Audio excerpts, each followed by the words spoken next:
आप सभी भाई बहनों का आध्यात्मिक ज्ञानात्मक चैनल की ब्रह्म मुहूर्त उपदेश कक्षा में एक बार फिर स्वागत है। आज की चर्चा का विषय है सेवा या सत्ता। आज की वीडियो में हमने सेवा के साथ एक सतोगुण का शब्द जोड़ा है, जबकि सत्ता के साथ हमने देखिए रजोगुण भी जोड़ा है और तमोगुण भी जोड़ा है। अब सत्ता शब्द की हमने देखिए दो एक वर्ण में अलग अलग रंगों से दिखाया, तो इनके एक अलग अलग अर्थ समझे जाते हैं। अब सेवा का अर्थ तो देखिए एक निष्काम भाव से, कर्तव्य कर्मों से लिया जाता है, भक्ति से लिया जाता है। जबकि ये जो सत्ता का अर्थ है, ये एक अस्तित्व से भी लिया जाता है, एक वैधानिक सत्ता से भी लिया जाता है, एक शक्ति से भी जोड़ दिया जाता है, एक अथॉरिटी मानी जाती है। जैसे ये सरकारें देखिए बदलती रहती है ना, इसी तरह शास्त्रों में भी सत्ता का अर्थ देखिए प्रकृति के तीन गुणों से भी लिया जाता है, क्योंकि ये तीन गुण नित्य बने रहते हैं, इनका कोई कारण नहीं है, इनकी सत्ता सदा बनी रहती है। इसी तरह आत्मा की सत्ता नित्य बनी रहती है, इसका जन्म मरण नहीं होता। इसी तरह भगवान की एक सत्ता बनी रहती है। इसी तरह सरकार की सत्ता भी सदा बनी रहती है, क्योंकि जब जब चुनाव होते हैं, यदि वही राजनीतिक दल दोबारा सत्ता में आ जाता है तो उसी के पास ही सत्ता रहती है। अन्यथा नए राजनीतिक दल के पास सत्ता आने से वो एक शक्ति दूसरे को एक हस्तांतरित कर दी जाती है। देखिए, सेवा करने के लिए तो किसी भी प्रकार की कोई सत्ता नहीं चाहिए, जबकि सत्ता का उपयोग कर कर अक्सर मनुष्य देखिए सेवा कर भी सकता है और नहीं। इसका अभिप्राय क्या है? देखिए, जब हम मिली हुई सत्ता का सदुपयोग करते हैं तो फिर ये एक सेवा बन जाती है, और यदि हम उस मिली हुई सत्ता का दुरुपयोग करते हैं तो फिर ये सत्ता का ही एक अलग रूप। देखिए, मैंने जो नीचे रजोगुण और तमोगुण की जो एक स्थितियां लिखी हैं, उनके एक यही अर्थ है, क्योंकि तमोगुण में एक छीनने की, एक अनीतिगत कार्यों से दिया जाता है, जबकि रजोगुण में देखिए सकामता बनी रहती है। क्योंकि वर्तमान समय कलयुग चल रहा है। अब कलयुग में एक साधारण मनुष्य सत्ता पाने की होड़ में लगा रहता है। इसका अभिप्राय क्या है? देखिए, सेवा करने की तो कभी भी आज तक इस सृष्टि में कभी होड़ नहीं लगी। अब सेवा तो मनुष्य देखिए कहीं भी अपने आरंभ कर सकता है, चाहे वो पशु पक्षियों की सेवा करे, चाहे प्रकृति में पेड़ पौधों की सेवा कर सकता है। विभिन्न प्रकार के अपने कर्तव्य कर्मों का पालन करने मात्र से ही वहां सेवा की स्थिति बन जाती है। जबकि आज देखिए कलयुग का माहौल चल रहा है, वातावरण में एक तमोगुण की या रजोगुण की ही प्रधानता देखी जाती है। और विशेष रूप से देखिए, जब चुनाव के दिन आते हैं, चुनावी वातावरण उत्पन्न होता है, तब ऐसे में देखिए अलग अलग राजनीतिक दलों की अलग अलग कुछ ऐसी ही स्थितियां आपको हमें देखने को मिलती।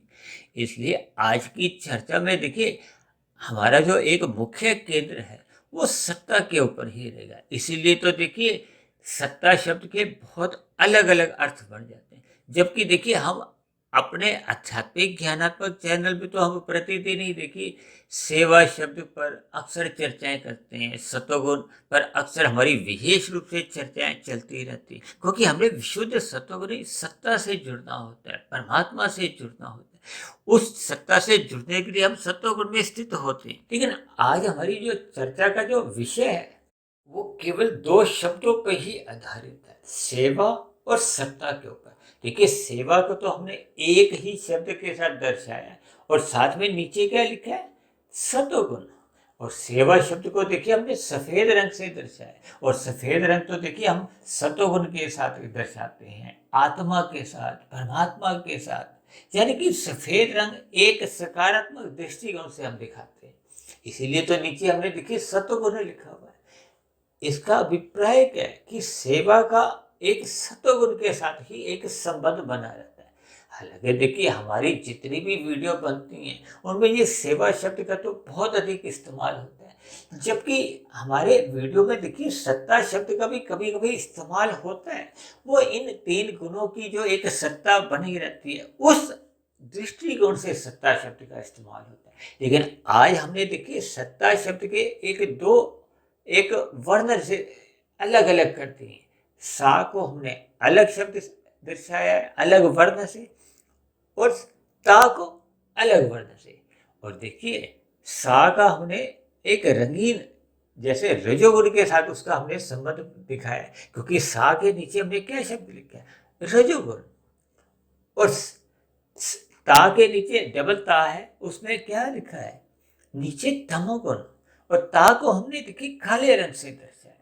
देखिए, मेरी तो ऐसा परमात्मा की कृपा से ऐसा स्वभाव बन गया कि दिन में जितने भी मेरी स्थितियां आप सभी भाई बहनों के साथ एक दिनचर्या में बीतती हैं, यानी कि भौतिक गतिविधियों में भी जैसे जैसे कुछ बातें मेरे एक संज्ञान में आती हैं, या लोगों के व्यवहार में कहो, या सरकारी तंत्र द्वारा जैसी जैसी कुछ घोषणाएं होती, क्योंकि अभी कुछ दिन पहले ही इस पर कुछ घोषणाएं हुई हैं कि किसी राज्य में भी चुनाव प्रक्रिया आरंभ होने जा रही है। ऐसे ही किसी अन्य केंद्र शासित प्रदेश में भी कुछ चुनाव होने जा रहे हैं।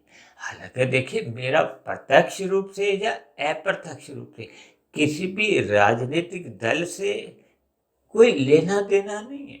मेरा केवल और केवल परमात्मा से ही लेना देना रहता है। परमात्मा के विषयों पर ही मैं चर्चा करता हूँ। शास्त्रों में जैसी जैसी सैद्धांतिक बातें कही गई हैं, उन सैद्धांतिक बातों को ही समझाने के लिए आपके हमारे जीवन में जैसी जैसी स्थितियाँ, आपका हमारा व्यवहार कहो, या भौगोलिक परिस्थितियाँ भी बनती हैं। और इसी आधार पे देखिए, ये जो सरकारों का भी कुछ विभिन्न प्रकार के कोई निर्देश आते हैं या घोषणाएं होती हैं, उनको भी कभी कभी मैं अपना वीडियो का एक आधार लेते हुए सैद्धांतिक कथनों को समझाने के लिए उनका एक आधार लेता हूँ।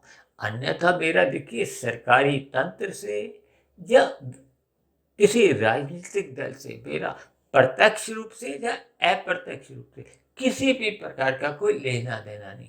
इसलिए तो मैंने इन सभी बातों को देखिए 3 गुणों से जोड़कर ही चर्चा को आगे बढ़ाने जा रहे हैं, क्योंकि ये 3 गुण आपके हमारे जीवन में देखिए हर क्षण बने रहते हैं। इन गुणों के आने का भले ही एक क्रम भी बना रहता है, और आपके हमारे जीवन में देखिए जिस गुण विशेष की एक प्रधानता होती है, फिर वैसा ही आपका हमारा स्वभाव होता है। और जैसा जैसा आपका हमारा स्वभाव बन जाता है, फिर वैसे वैसे ही आपके हमारे मन बुद्धि के स्तर पर देखिए विचार आते हैं। जैसे जैसे विचार आते हैं, तो फिर स्थूल शरीर के स्तर पर ही हम अपने कार्य करते हैं, कर्म करते हैं, या सेवा करते हैं। किसी भी शब्दों से आप समझ सकते हो। देखिए, सेवा का अभिप्राय क्या होता है कि जब हम कोई निष्काम भाव से कर्म करते हैं जिसका हमें कोई फल की इच्छा नहीं होती, जबकि हम दिन में देखिए व्यवसाय चलाते हैं, या कहीं सरकारी नौकरी करते हैं, या किसी एक निजी संस्था के अधीन हम अपना कोई श्रम देते हैं, तो उसके पीछे तो आपका हमारा उद्देश्य होता है कि हमें काम करने के बाद हमें कुछ वेतन मिलेगा, धन मिलेगा। उस धन से फिर आपके हमारी दिनचर्या चलती है, आपके हमारा जीवन चलता है, आवश्यकताओं की पूर्ति होती है, भोग इच्छाओं की पूर्ति होती है। यानी कि सेवा के बदले जब हम एक अपना कर्तव्य निभाते हैं, परमात्मा से जुड़ते हैं, अपना एक दायित्व निभाते हैं, अपनी जिम्मेदारियां निभाते हैं, उसका अभिप्राय केवल सेवा से होता है। अक्सर देखिए, शास्त्रों में तो ये सेवा, सत्संग, स्वाध्याय करने की बार बार एक प्रेरणा दी जाती है, और मैं भी अपनी चर्चाओं में अक्सर देखिए सेवा शब्द का अक्सर अपने वीडियो में इसका जिक्र करता हूँ। हमें सेवा देखिए करनी चाहिए, और सेवा का अभिप्राय देखिए स्थूल शरीर के स्तर पर होता है। अब देखिए, यदि हम मन ही मन किसी की कोई सेवा कर रहे हैं, तो इससे उसको दूसरे व्यक्ति विशेष को कोई लाभ नहीं हो सकता, क्योंकि सेवा का अभिप्राय ही है कि हम स्थूल शरीर के स्तर पर दूसरे की जब हम एक सेवा करते हैं, चाहे वो अन्न से करते हैं, चाहे धन से करते हैं, चाहे वस्त्र से करते हैं, चाहे ज्ञान से करते हैं, किसी भी रूप में देखिए, आज संसार में कितने ही मनुष्य ऐसे हैं जो एक भंडारे लगाते हैं, निर्बल मनुष्यों को भोजन मिले। इसी तरह हम देखिए परोपकार के कार्यों में पक्षियों को दाना देते हैं, कबूतरों को एक बाजरा मक्का डालते हैं, पेड़ पौधों को जल देते हैं, चींटियों को भी कुछ अन्न के दाने देते हैं। इसी तरह हम पशुओं को विशेष रूप से देखिए, गाय को हम एक आहार देते हैं। विभिन्न प्रकार की देखिए हम पशु पक्षियों की हम सेवा करते हैं। शास्त्रों में तो देखिए ऐसा भी कहा गया है कि हमें इन सभी प्राणियों के प्रति एक दया के भाव रखने चाहिए। लेकिन आज देखिए कलयुग चल रहा है, अब मनुष्य अपने मांसाहार भोजन में इन पशु पक्षियों का ही एक हत्या करने लगा है। तो ये सभी स्थितियों के हमें भावार्थ समझने होंगे।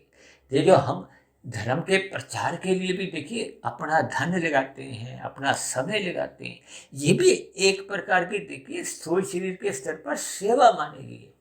यानी इसका सेवा का अभिप्राय केवल और केवल स्थूल शरीर के स्तर पर होता है। हम मन में यदि कहते हैं कि भाई 100 व्यक्तियों को खाना मिले, हम मन में कुछ अगर ऐसा संकल्प करते हैं तो उससे अन्य 100 व्यक्तियों को वो खाना मिल नहीं पाता है।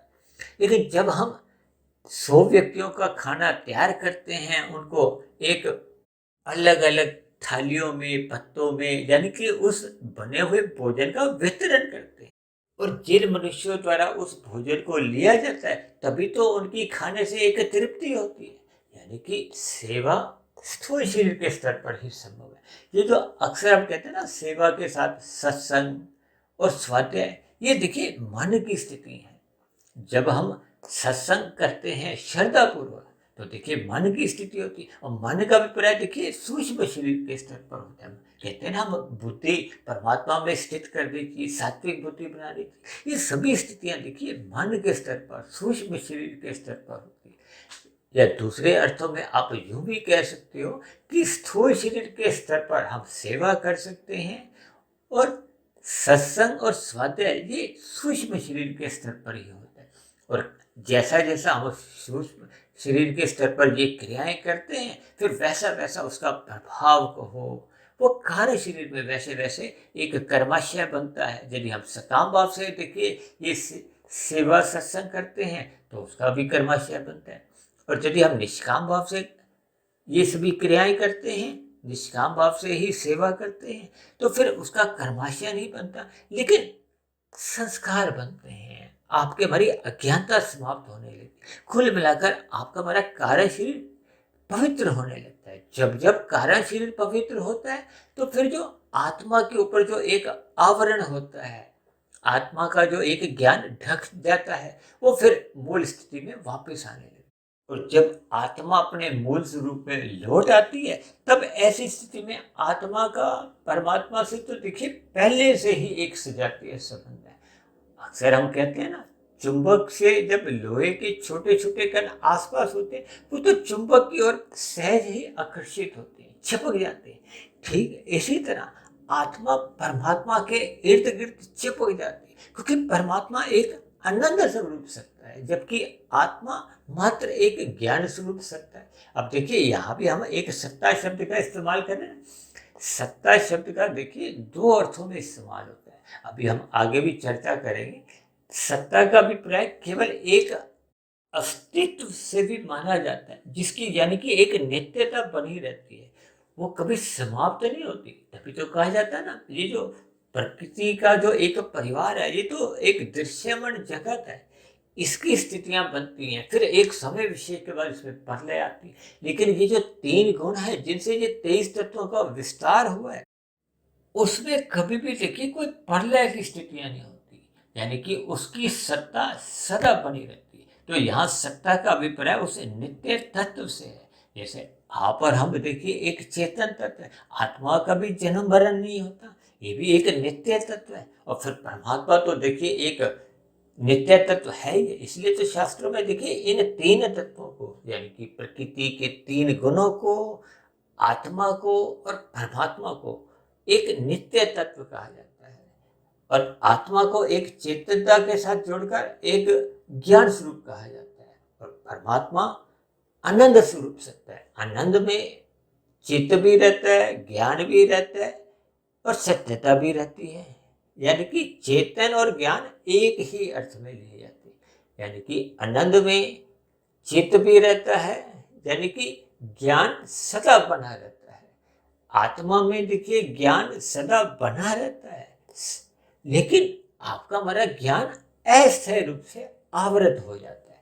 आवृत का मतलब होता है अस्थायी रूप से, जैसे ढक जाता है ना, किसी वस्तु के आगे कोई पर्दा आ जाता है तो उसकी वो स्थिति एक ढक जाती है। अक्सर हम एक उदाहरण देते हैं ना, सूर्य के प्रकाश के आगे जब काले बादल आ जाते हैं तो सूर्य का प्रकाश आपके हमारे पास आने से थोड़ा वो धुंधली स्थिति होती है ना, सूर्य का प्रकाश आ नहीं पाता। अक्सर जब देखिए वर्षा के दिन, मानसून के दिन होते हैं तो ऐसी स्थितियां बार बार बनती रहती है। तो इसका अभिप्राय उस ज्ञान से ढकने से ही लिया जाता है।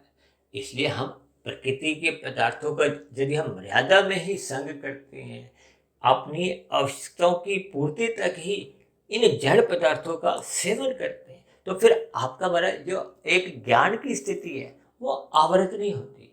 हम एक यथार्थ स्थिति में बने रहते हैं, परमात्मा की स्मृति बने रहती है। लेकिन जब जब हम विषय भोगों में, विषय भोग गए, गंध, रस, रूप, स्पर्श और शब्द, जब हम इन विषय भोगों के व्यसनी बन जाते हैं, प्रमाद में आ जाते हैं, तो प्रमाद में आने पे क्या है, आपका हमारा जो मूल ज्ञान की स्थिति है परमात्मा से विमुखता होने लगती है। जब हम ज्ञान की स्थिति में नहीं रहते तो फिर उस आनंद रूपी सत्ता से हम सहज ही विमुख हो जाते हैं। देखिए अब हम आते हैं सत्ता के ऊपर। देखिए सत्ता शब्द को हमने दो अर्थों में समझाया है। पहला हमने अस्तित्व के रूप में, जो कि प्रकृति के तीन गुण, आत्मा और परमात्मा की सत्ता, यानी कि अस्तित्व बना रहता है। अब जो हम सत्ता की बात करने जा रहे हैं वो एक वैधानिक शक्ति से है। सत्ता का अभिप्राय देखिए, जब एक किसी राजनीतिक दल को कोई एक सरकारी कानून के अंतर्गत एक मान्यता मिल जाती है ना राज्य करने की। देखिए भारत जैसे देश में तो ये कुछ कानून व्यवस्था ऐसी बनी है ना, 5-5 सालों बाद ये चुनाव की प्रक्रिया होती है। तो जो से राजनीतिक दल को कुछ बहुमत की स्थितियां मिल जाती हैं तो फिर उसको एक सत्ता हाथ में आ जाती है। ये सत्ता का अभिप्राय देखिए उस वैधानिक शक्ति से है जिसका एक संविधान में एक प्रारूप बना होता है। उसके अंतर्गत ही देखिए जो जो मनुष्य उस चुनाव को जीत कर आए होते हैं, जिनकी सरकारें बन गई होती हैं, उनको कुछ शक्तियां मिल जाती हैं। उस शक्तियों के प्रभाव से फिर वो एक सरकारी आदेशों का कुछ पालन करवाते हैं, कुछ व्यवस्था में नियमों का बदलाव लाते हैं। ये विभिन्न स्थितियों पर देखिए मैं कोई विशेष चर्चा नहीं करने जा, क्योंकि मेरा संबंध केवल सत्ता के एक जो नीचे मैंने दो गुण बताए ना, रजोगुण और तमोगुण, इनमें क्योंकि इन दो गुणों की ही प्रधानता बन जाती है, तब ऐसी स्थिति में देखिए सत्ता शब्द में एक सत्वगुण का अभाव आने लगता है। सत्वगुण का अभाव आने मात्र से फिर वो जो जितने भी जो उत्तरदायित्व हैं, जिम्मेदारियां हैं, उसमें कल्याण की जो एक नीतियां होनी चाहिए वो अक्सर देखिए बन नहीं पाती। देखिए इसका अभिप्राय ये भी नहीं है कि वर्तमान सरकारें कोई जन कल्याण की नीति नहीं बनाती, लेकिन जब जब देखिए उन सत्ता में रहने वाले मनुष्यों का अगर रजोगुण एक प्रधान स्थिति में है या तमोगुण प्रधान स्थिति में है, क्योंकि कलयुग में तो देखिए 5 स्थितियों का वर्णन आता है कि कलयुग का अभिप्राय उन 5 स्थितियों से है, जिसमें देखिए प्रथम स्थिति क्या है, दूत कीड़ा कही है, मद्यपान का है, स्त्री संघ का है। स्त्री संघ का अभिप्राय देखिए 2 अर्थों में लिया जाता है। स्त्री पुरुष का जो आपसी आकर्षण है, स्त्री का पुरुष के साथ, पुरुष का स्त्री के साथ, और चौथा है हिंसा, और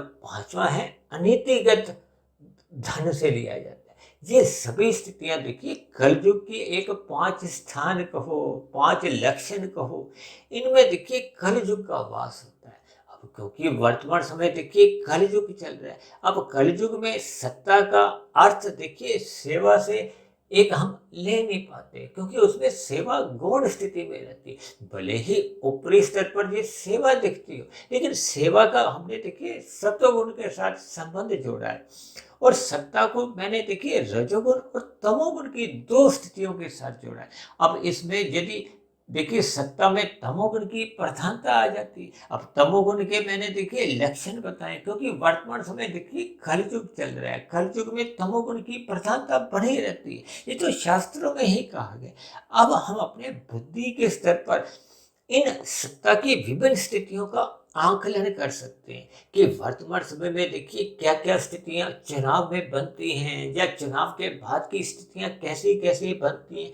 उसमें आपका हमारा ये जो रजोगुण और तमोगुण की जो जो स्थितियां हैं, वो बनने से ही देखिए जब एक गुण प्रधान होता है तो दूसरा गुण गौण होता है। शास्त्रों में कहा गया ये तीनों गुण अस्तित्व में तो रहते हैं, लेकिन एक गुण प्रधान, प्रधान का अभिप्राय क्या है, जब सतोगुण प्रधान होगा तो रजोगुण गौण होगा और तमोगुण अति गौण की स्थिति में होगा। लेकिन जब जब देखिए रजोगुण प्रधान होगा या तमोगुण प्रधान होगा, ये दोनों ही स्थितियों में सतोगुण गौण माना जाता है। अब इस बात को देखिए आप उदाहरण से समझिए, क्योंकि शास्त्रों में तो बार बार इस बात को ठोक बजा के कहा जाता है ना कि तमोगुण से 10 गुना अच्छा रजोगुण है, रजोगुण से भी 10 गुना अच्छा सतोगुण है। और इसी बात को आगे दोहराते हुए, इस बात को आगे बढ़ाते हुए मैंने देखिए विशुद्ध सत्वगुण जो कि परमात्मा के लिए कहा जाता है, उसको मैंने सत्वगुण से भी 10 गुना अच्छा इस आधार पे कहा है कि हमें सत्वगुण की स्थिति मजबूत करते हुए ही परमात्मा का हम चिंतन कर सकते हैं, ध्यान लगा सकते हैं। और यदि मनुष्य रजोगुण की स्थिति में है तब रजोगुण से देखिए सत्वगुण ही दूरी पे होता है। तब ऐसी स्थिति में वो जो विशुद्ध सत्वगुणी सत्ता है, भगवान है, परमात्मा है, उसकी और रजोगुणी मनुष्य की तो दूरी बहुत अधिक हो जाती है। तब ऐसी स्थिति में यदि मनुष्य का तमोगुणी स्वभाव बना हुआ है, तामसिक वृत्तियां उसके जीवन में स्वभाव में अधिक है, तब ऐसी स्थिति में तो उसका देखिए परमात्मा से ये संबंध जुड़ नहीं पाता, क्योंकि उसका तो अभी सत्वगुण से ही एक संबंध नहीं बनता। तमोगुण तो यही रजोगुण से भी नीचे की स्थिति है, क्योंकि शास्त्रों में कहा गया ना तमोगुण से 10 गुना अच्छा रजोगुण है, रजोगुण से 10 गुना अच्छा सतोगुण।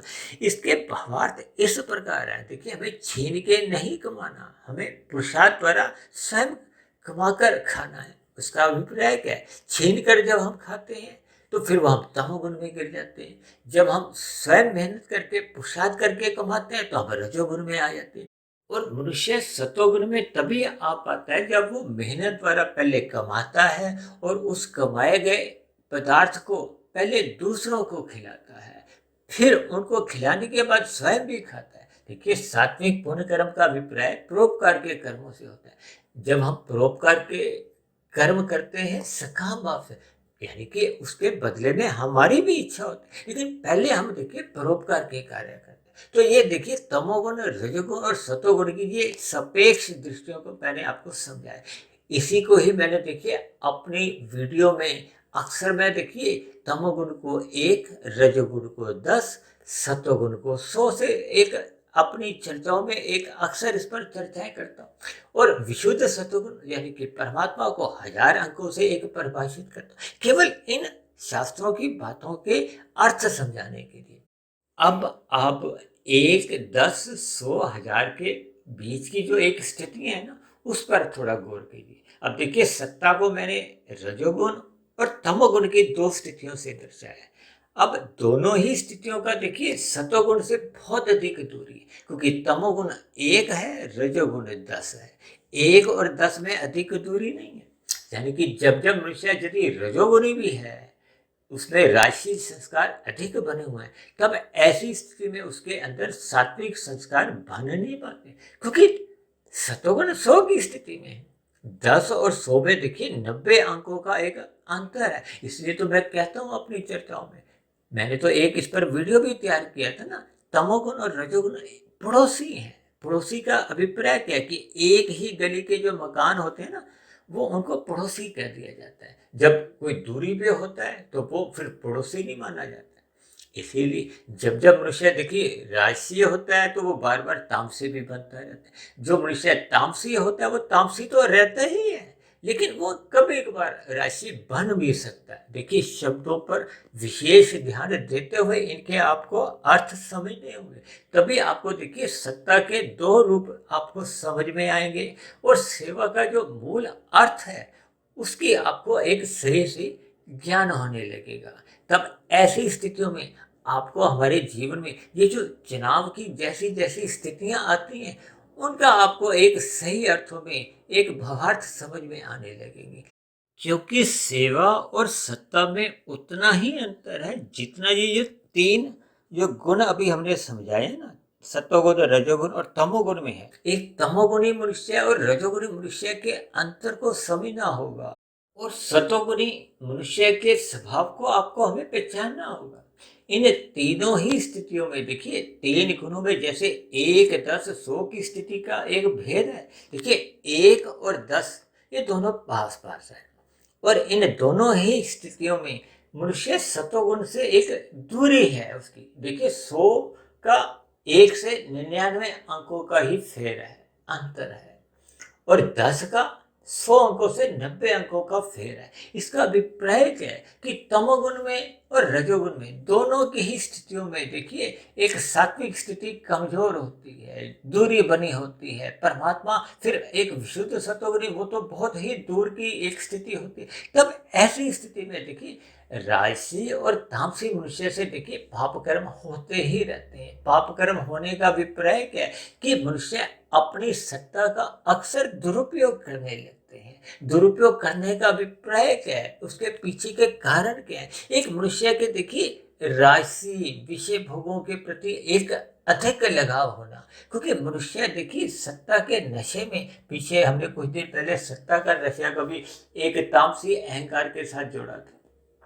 यानी कि जब जब हमें अपनी सत्ता का अहंकार होने लगता है, अहंकार होने का अभिप्राय है कि हम अपने मिली हुई सत्ता का जब हम दुरुपयोग करते हैं, दुरुपयोग का अभिप्राय उस अंश से भी आप ले सकते हो कि जब हम एक जन कल्याण के लिए, एक साधारण मनुष्य के कल्याण के लिए हम अपने जिम्मेदारियों को नहीं निभाते, तब ऐसी स्थिति में आपके हमारे जीवन में देखिए तमोगुण या रजोगुण, यानी इन 2 गुणों की ही प्रधानता बनी रहती है। अब देखिए रजोगुण प्रधान होगा तो उसमें कुछ स्वयं सुख पाने की इच्छा बनी रहती है। भले ही रजोगुण में मनुष्य की देखिए छीनने की प्रवृत्ति नहीं होती, लेकिन जब जब उसमें तमोगुण की प्रधानता आने लगेगी तो वो अपना या अपने परिवार का या अपने सगे संबंधियों का हित देखने लगता है और इस हित को इतने गहरे तल पे देखता जाता है कि वो समाज के एक साधारण मनुष्य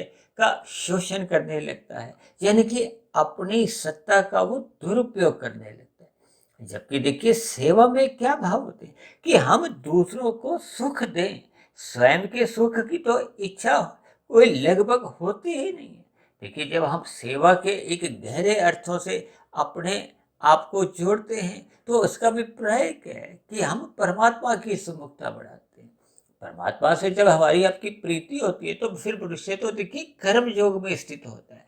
कर्म योग का अभिप्राय क्या है कि हम निष्काम भाव से कर्म करते हैं। निष्काम भाव से कर्म को ही आप सेवा का नाम दे सकते हो।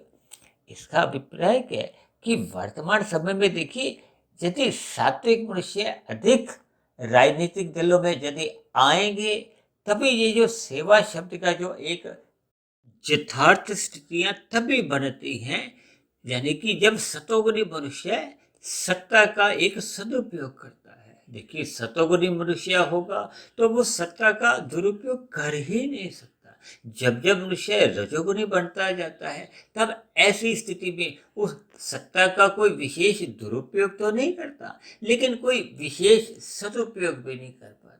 जबकि तमोगुणी मनुष्य देखिए अपनी मिली हुई सत्ता का सदा ही दुरुपयोग करता है, जिसके फलस्वरूप एक साधारण मनुष्य की या जनता की स्थिति बहुत ही दयनीय बनी रहती है। जबकि सरकार में देखिए जितने भी अलग अलग करों द्वारा कहो, टैक्सी द्वारा जितना भी धन आता है, उस धन से यदि जन कल्याण की एक नीतियां नहीं बनती या एक साधारण मनुष्य के कल्याण के लिए उस धन को खर्च नहीं किया जाता, तब ऐसी स्थिति में देखिए वो सत्ता का एक दुरुपयोग ही होता है, जिसको हमने देखिए एक तमोगुण से कहो, काले रंग से कहो, जिससे हमने समझाया। क्योंकि आज वर्तमान समय तो देखिए कलयुग चल रहा है। कलयुग में तो देखिए तमोगुण की ही प्रधानता बनी रहती है। तब ऐसी स्थिति में देखिए, जब जब चुनावी वातावरण बनता है, तो जो कलयुग के हमने जो अभी 5 लक्षण बताए थे, दूध कीड़ा, मद्यपान, स्त्री संग, हिंसा और अनीतिगत धन, ये सभी जो 5 स्थितियां हैं, इनका आप और हम, आप चुनावों की एक दिनों में कहो या चुनावों के बाद के जो एक वातावरण में, इन सभी स्थितियों का ही एक बोलबाला बना रहता है। इसीलिए अक्सर ऐसा देखा जाता है कि इन वर्तमान समय के जो चुनाव प्रक्रिया में जो सतोगुनी स्वभाव वाले मनुष्य होते हैं, वो अपने आप को इन सत्ता के गलियारों से अपने आप को वो अलग रखते हैं, क्योंकि उनके मन में देखिए सेवा के भाव होते हैं। और वर्तमान समय में जो एक सत्ता की स्थितियां बनी हुई हैं, उसमें तो देखिए तमोगुण की प्रधानता अधिक देखी जाती है या रजोगुण की ही कुछ अंश तक प्रधानता देखी जाती है, जबकि सात्विक स्थितियों की एक गौणता बनी रहती है, अति गौण की स्थितियां बनी रहती, क्योंकि हमने गुणों के लक्षण भी समझाए हैं, गुणों की एक स्थितियां अंकों द्वारा भी समझाई हैं। इन सभी स्थितियों में हम इन सभी बातों का एक गहरे अर्थ पे, इस पर हम चिंतन कर सकते हैं, विचार कर सकते हैं और यथार्थ स्थिति से हम जुड़ सकते हैं। देखिए, वर्तमान समय कलयुग चल रहा है। अब सतयुग जैसी स्थितियां कहो या त्रेता युग जैसी स्थितियां, जब राम राज्य का बोलबाला था, राम राज्य का अभिप्राय देखिए क्या था। राम का अभिप्राय देखिए उस विशुद्ध सत्वगुणी सत्ता से लिया जाता है, उस सर्वव्यापी सत्ता से भी लिया जाता है, जो कि अपने आप में एक न्याय युक्त होती है, एक दया भाव रखती है। तभी तो उस स्थिति विशेष को राम राज्य कहा जाता है, जब एक राजा जनता के सुखों का ही ध्यान रखता है। देखिए, परमात्मा तो प्रकृति के सभी जीवों पर ही अपने दया भाव बनाए रखते हैं, क्योंकि परमात्मा तो देखिए एक विशुद्ध सत्वगुणी सत्ता है। इसीलिए तो हम अपने स्वभाव में जैसे जैसे परमात्मा से जुड़ते जाते हैं, तो फिर परमात्मा के भी वो दिव्य गुण आपके हमारे भीतर आने लगते हैं। वो दिव्य गुण जैसे जैसे एक साधारण मनुष्य के जीवन में आने लगते हैं, तो वो भी अपने आप में वो एक विशुद्ध सत्वगुणी की सत्ता के समीप पहुंचता जाता है। तब ऐसी स्थिति में उसको सेवा करनी नहीं होती, उससे सहज ही सेवा समाज में सहज ही होने लगती है। जबकि एक राजसी मनुष्य सेवा करने आता नहीं है, वो अपने सुख की ही अधिक चिंता करता है। भले ही राजसी स्वभाव वाले मनुष्य किसी भी प्रकार की कोई छल कपट, ठगी, हेरा फेरी नहीं करते, क्योंकि धर्म की उनके जीवन में एक प्रधानता बनी होती है। भले ही वो छीना झपटी में विश्वास नहीं रखते, लेकिन जब जब मनुष्य का रजोगुण गहरे तल पे उतर जाता है, सतोगुण का एक संग छूटने लगता है, सत्संग छूटने लगता है, तब ऐसी स्थिति में उस रजोगुणी मनुष्य का भी तमोगुण में गिरने की एक स्थितियां बनने लगती हैं। क्योंकि हम तो अक्सर बार बार कहते हैं, जब जब आपके हमारे विषय भोग अमर्यादित होती हैं, विषय भोग अमर्यादित का अभिप्राय ही रजोगुण के बिगड़ने से है, फिसलने से है। जब जब मनुष्य का रजोगुण अमर्यादित हो जाता है, उसमें विकार भी बढ़ने लगते हैं, और ये विकार बढ़ते बढ़ते ही उसका तमोगुण बढ़ने लगता है। तमोगुण बढ़ने की स्थिति में सत्ता का सदा ही दुरुपयोग होता है। तो इन सभी स्थितियों पर हम सभी भाई बहन अपने अपने ज्ञान के आधार पर इन पर आप चिंतन कर सकते हैं, विचार कर सकते हैं कि हम सभी भाई बहन परमात्मा से जुड़ें, रात को जल्दी सो जाएं, ताकि मोहनात्मक स्थितियों से अपने आप को बचाएं और सुबह ब्रह्म मुहूर्त में उठकर उस सुप्रीम पावर यानी कि विशुद्ध सतोगुणी सत्ता परमात्मा से जुड़े। जितने जितने अंश में हम परमात्मा से जुड़ते जाते हैं, तो फिर आप स्वयं भी अपने आप में उस विशुद्ध सतोगुणी सत्ता के समीप आते हैं। देखिए, भक्ति का अभिप्राय क्या है कि परमात्मा की निकटता पाना। उपासना का अभिप्राय क्या है? परमात्मा के निकट जाना। जब जब हम परमात्मा के निकट जाते हैं, तो फिर ये जो प्रकृति के जो 5 भोग्य विषयों के प्रति तो आपका हमारा कोई राग बनता ही नहीं है। यानी कि इन प्रकृति के 5 भोग्य विषयों से आपका हमारा एक ज्ञान पूर्वक वैराग्य तो बहुत पहले का ही बढ़ चुका होता है, जब मनुष्य एक सत्वगुण की स्थितियों से विशुद्ध सत्वगुण की ओर जाना आरंभ करता है। तब ऐसी स्थिति में यदि उसके हाथ में सत्ता आ भी जाती है, तो फिर ऐसी स्थिति में वो सत्ता का बहुत ही अधिक सदुपयोग करते हुए एक साधारण मनुष्य के हितों की रक्षा करता है। और यदि इस सत्ता में सात्विक मनुष्यों की एक गौणता बनी रहती है, या ऐसे सात्विक मनुष्य उन स्थिति विशेष में अपने आप को ला नहीं पाते, तो फिर ऐसी स्थिति में देखिए राजसी या तामसी मनुष्यों का ही फिर बोलबाला बना रहता है। ले ही प्रकृति की एक कर्मफल सिद्धांत के अनुसार, जब परमात्मा की एक व्यवस्था के अनुसार, जब जब तामसी मनुष्य देखिए पाप कर्म करते हैं या अनीतिगत कार्य करने लगते हैं, एक साधारण मनुष्य के साथ छल कपट ठगी हेरा फेरियां करते हुए अपने सुखों को ही सर्वोपरि बनाने लगते हैं, तब ऐसी स्थिति में देखिए उन व्यक्ति विशेष का देखिए अपना स्वयं का पाप कर्मों का कर्माशय बिगड़ने लगता है। ये बिगड़ा हुआ कर्माशय ही फिर मरते समय की जो अगली स्थितियां होती हैं, यानी कि मरने के बाद की जो स्थितियां बनती हैं, वो फिर देखिए अधोगति की ही बनती है। देखिए मैंने शास्त्रों के ज्ञान के अनुसार, इन गुणों की चर्चा के अनुसार, कुछ सत्ता की स्थितियों को मैंने समझाने का परमात्मा की प्रेरणा से इस ब्रह्म मुहूर्त की वीडियो में देखिए हमने कुछ प्रकाश डाला है। हो सकता है मेरे बताने में भी कुछ कमियां आ सकती हैं, रह सकती हैं, क्योंकि मैं भी देखिए मायाबद्ध ही हूँ।